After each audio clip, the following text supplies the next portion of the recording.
Hello, guys. Welcome back to this session. In this particular session, we will be looking into landmark judgments, landmark verdicts of Supreme Court, which has created and which has expanded the constitutionalism and constitutional morality within the country. I will be discussing about some important landmark judgments. Let me write here some important landmark judgments or verdicts.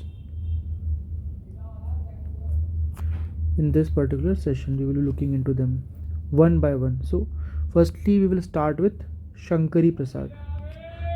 Shankari Prasad case. It was in the year 1951, and it is important because the Parliament can amend any part of the Constitution, including fundamental right. So, Parliament can amend any part, including fundamental rights of the Indian Constitution. Okay, so this is what the Shankari Prasad judgment, which came in the year 1951. Okay, so secondly, we will be looking into Keshavanand Bharati judgment. KESEVA, Kesava NAND, Keshavanand Bharati. Keshavanand Bharati judgment. Keshavanand Bharati judgment came in the year 1973, and it was considered as a very important judgment because it opined the basic structure doctrine. Basic structure doctrine. It had said that Parliament has all the power to amend the all part of Constitution, including fundamental right, but it must not distort the basic structure of the Constitution. Basic structure means those provisions which are important in terms of ensuring that basic structure is not compromised. Basic structure means basic features.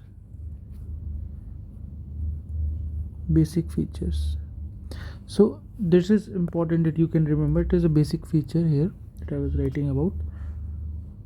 It is basic features. Okay, basic structure are the basic features of the Constitution, with which if we have lost them, we will lose the basic essence of the Constitution. Okay, thirdly, the important judgment that we will be discussing is Indira Nehru Gandhi versus Raj Narayan case. It is Indira Nehru Gandhi versus Raj Narayan. It is Indira Nehru Gandhi versus Raj Narayan. It was in the year 1975, where Supreme Court held that free and fair elections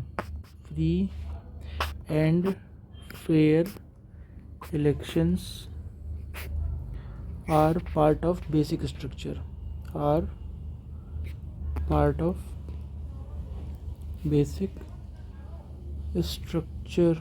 Of the Constitution. Okay, so you can remember these three. Then next four is Menka Gandhi case. It was Menka Gandhi case. Menka Gandhi judgment or Menka Gandhi case. It happened in the year 1978. The Supreme Court held that, if you remember Article 21, so Article 21 says procedure established by law. So right to life was subject to procedure established by law. PROCE, procedure established by law. So in this particular judgment, it expanded it, and it said it is not just the procedure, it is the due process of law. Due process of law. It was initially missing in our original text of the constitution. It was later on added during the Menka Gandhi case 1978, where due process of law becomes an important aspect. And what does a due process means? Due process means just, fair, and just, fair and reasonable. Just, fair and reasonable. So this is what it means by due process of law. Okay. Then there was one very important case which came during 1980, was Minerva Mill case. Minerva Mill case 1980. Here the Supreme Court opined that judicial review is part of basic structure. I am writing BS for basic structure. Judicial review is a part of basic structure, and DPSP, that is Directive Principle of State Policy, and fundamental rights, they are like the bedstone upon which our constitution is standing. They are like the wheels of the chariot. Okay, though fundamental rights have a supremacy over DPSP, but without DPSP, fundamental rights will not be able to reach and to get what our constitutional makers actually wanted to realize in our society. So in that way, Mineral Mill case 1980 and judgment becomes very important. Then in the year 1985, one very significant event happened, that was Shah Bano judgment. Shah Bano Begum judgment, or Shah Bano Begum case, you can mention, 1985. It was during the regime of the son of Mrs. Indira Gandhi, that is Rajiv Gandhi. Here the Supreme Court upheld that rights of alimony for Muslim women. So if there is a triple talaq, that if that could take place, then the person who is giving the talaq has to give the alimony, the right of alimony for Muslim women. For Muslim women, it was upheld in the year 1985. Then if we go further, in the year 1986, there is one very important jurisprudence with respect to environment. It is MC Mehta case. It is MC Mehta case. It was in the year 1986. So environment became an important part. And if you remember, Environmental Protection Act also came in the year 1986. And in this particular judgment, the Supreme Court upheld that rule of absolute liability.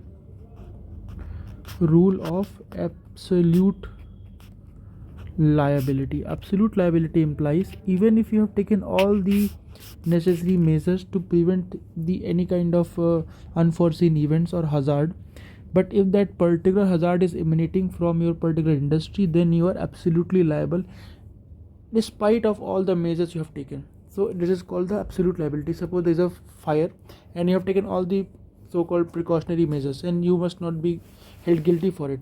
But suppose if your fire has caused some kind of damage, then because of absolute liability you have to compensate, because fire originated by virtue of your operating there in your factory. So this is called the absolute liability case. Then in the year 1992, we had Indira Sohane judgment. Indira Sohane was Indira S.W. Sohane versus Union of India 1992. In the Indira Sohane judgment versus Union of India, the Supreme Court upheld that reservation should not breach 50% of the total seats. So 50% ceiling limit was introduced in this Indira Sohane judgment. Secondly, the concept of creamy layer. So concept of creamy layer was opined in this particular judgment. And thirdly, it also said that economic criteria alone could not be the reason for reservation. Economic criteria alone cannot be the reason for reservation. It was upheld in Indra Soina judgment versus Union of India. So these were the important 8 judgments. Now we go into S.R. Bomai judgment. In the S.R. Bomai judgment, we can see that in the S.R. Bomai judgment, it was held in the year 1994. It upheld that secularism is a part of basic structure. Secularism is a part of basic structure. And secondly, upheld that federalism means the existence of both center and states, and center and states act independently, and states derive their power independently from center from a constitution which is written. So in that way, federalism is a basic structure. And also it also said that the Article 356 must not be blatantly used. So Article 356, you remember Article 356? Article 356 talks about President's rule. So President's rule should not be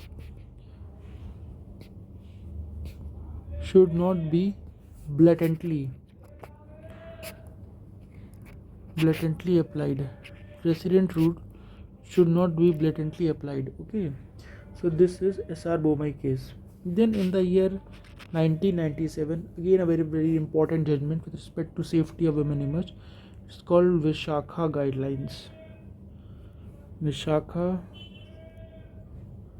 guidelines. If you remember the Bhavri Devi case in the Rajasthan, so with that NGO filed the safety of women at the workplace thing. So safety of women at workplace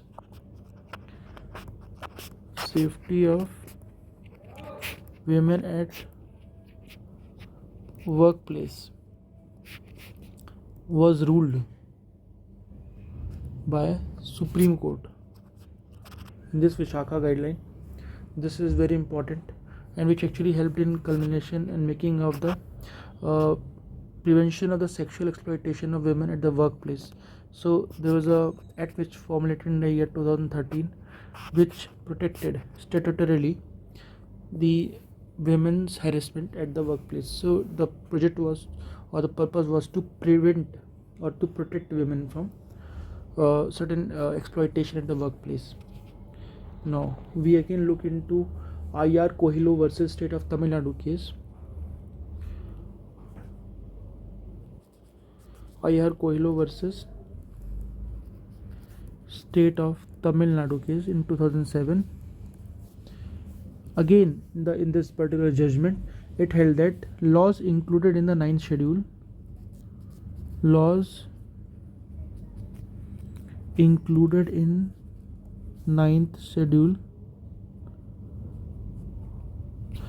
are not immune from judicial review. So if the parliament put certain laws whichsoever it has made in the 9th schedule, so it does not automatically prevent those laws from getting reviewed by the judiciary. Otherwise it would lead to the violation of the basic structure, that is judicial review is the part of the basic structure. So I.R. Kohilo actually upheld the judicial review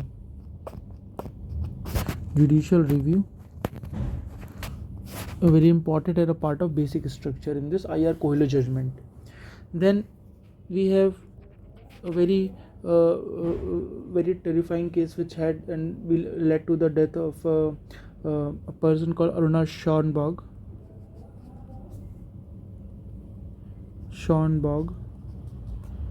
Aruna Schonberg case was there in the news during the 2011. It was a case related to the passive euthanasia.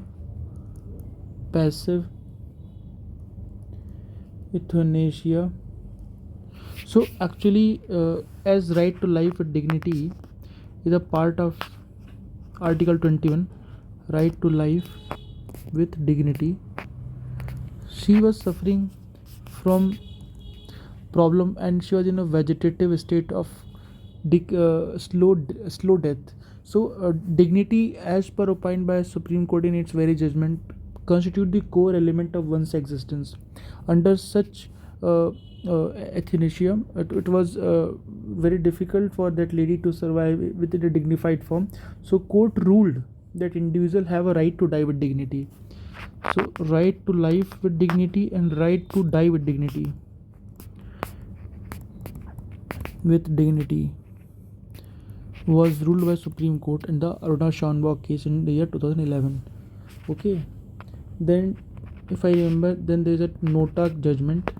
That nota means none of the above judgment that came in the year 2013. It was to help cleansen the election process. Nota judgment was for the Indian voters to exercise their option that none of the candidates who are contesting election are suiting the voters' choices. So it is none of the above. So it was there in the 2013 judgment, Nota 2013. Then after that there was a Lily Thomas judgment. Lily Thomas judgment. Lily Thomas judgment came in the year 2013. It upheld if any sitting MP or MLA, sitting MP, MLA or MLC, okay, if sitting MP, MLA, MLC is disqualified for more than 2 years under RPA 1951 or laws made by the IPC, then his seat in the parliament gets vacant with immediate effect. So his seat, his membership, or he ceases to be the member of parliament with immediate effect. So this immediate effect, it was ruled initially what was, a person who was elected to the parliament was actually given the time till he basically appeals in the higher court. But in the Lily Thomas judgment, Supreme Court said that if a person is disqualified for if he gets the sentence of 2 years or more, then his membership in the parliament will cease immediately. Okay, so this was a kind of to protect that democratic institutions like our parliament does not have the criminals who are coming in, who are getting these kind of punishments, are still remaining into the parliament. So in order to cleansen the politics in parliament, this judgment came in the year 2013. Then judgment number 15, if I may say, it is triple talaq judgment. Triple talaq judgment. In the triple talaq judgment, what it happened, it had that it was the year 2016, that instant triple talaq is invalid, illegal.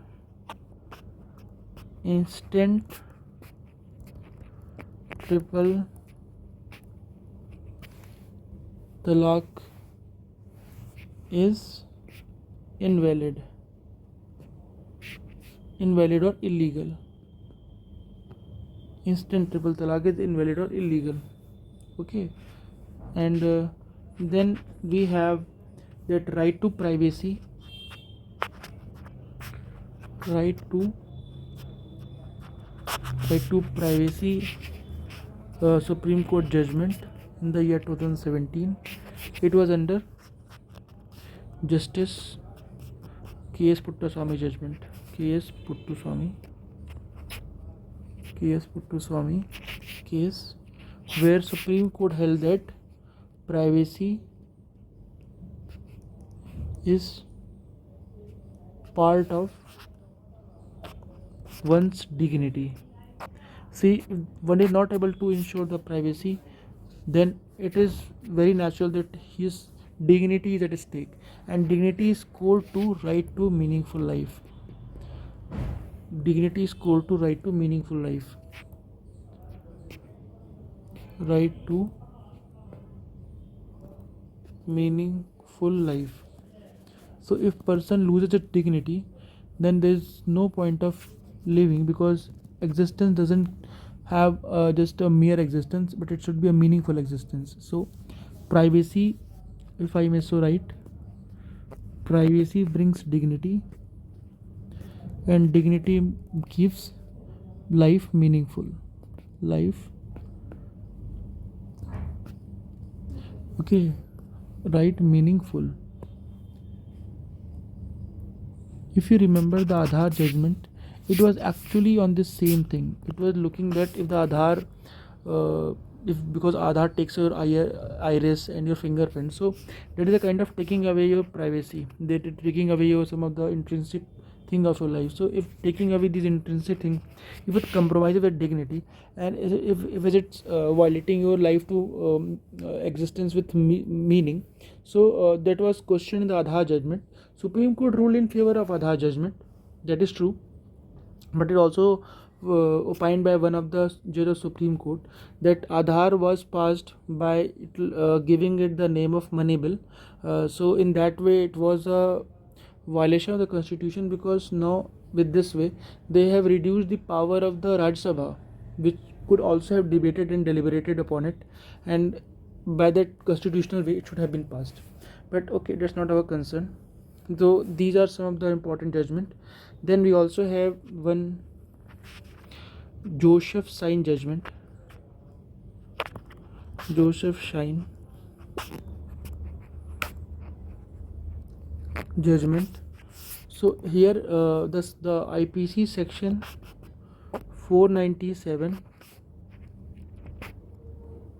IPC section 497, which talked about the very important aspect of extramarriage, if a man who is supposed to have a sex with a wife of some male without his consent, then it will be criminal offense, and that male man would be punished. So it was like a adultery, so decriminalized adultery. So this case, decriminalized adultery. This case decriminalized adultery because in this particular case, the adultery, that is, only male can perpetuate a crime, female cannot be the initiator or a perpetrator of crime. So to bring the law at parity with male and female, and so now both male and female are treated equal, and not just the male will be criminally prosecuted if he is involved in such case. However, if a male or female is found to be doing this adultery, then it could be a valid reason for divorce. So if a man find that his wife, or if a female find his man is having an like a sexual relationship with a different person, then that male or female can, or that husband or wife can seek for a divorce under this particular thing. So this was Joseph Shine judgment. Then we also have one very important judgment, that is Navtej Singh Johar judgment. So Navtej Singh Johar, if I may so write here, Navtej Singh Johar case. So Navtej Singh Johar case also assumes significance in this current time, because it the section 377 of IPC, which criminalized the homosexual relation, SEXU, homosexual relation, void. Supreme Court said that Now, if a person is having a homosexual relation in their personal life, then it should not be treated as a criminal offense. It is against the constitutional morality, and it is against the equality of all citizens in the eyes of laws. So they decriminalized. So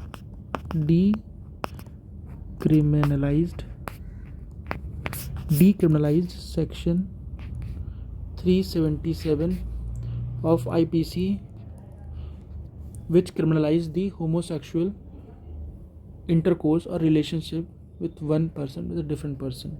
Okay, so this was Navtesh Singh Johar case.